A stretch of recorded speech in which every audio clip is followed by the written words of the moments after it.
सुबह के समय में गोकर्ण महाराज भगवान सूर्य नारायण की प्रार्थना करते हैं।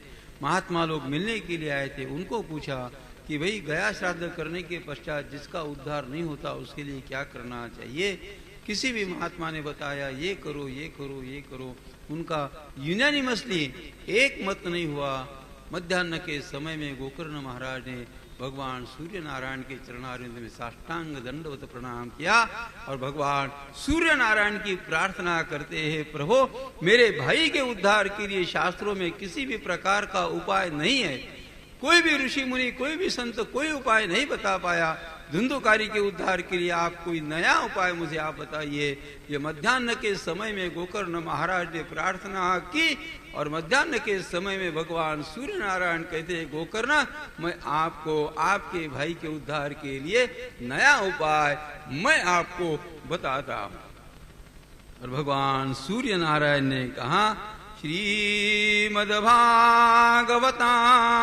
मुक्ति सप्ताहम वाचनं कुरु।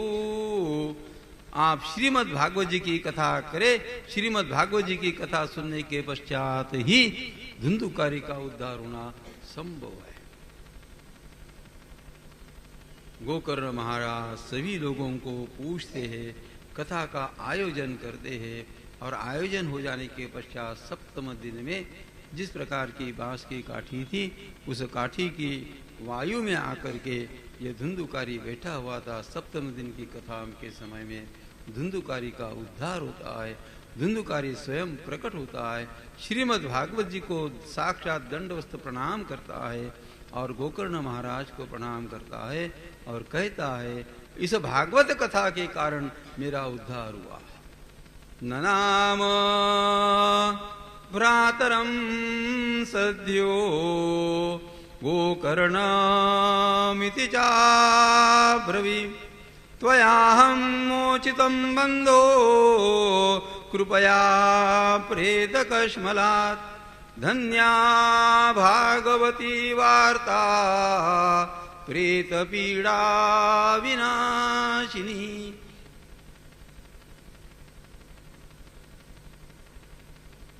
धुंधुकारी का आज उद्धार होता है। तत्पश्चात कथा बताने के पश्चात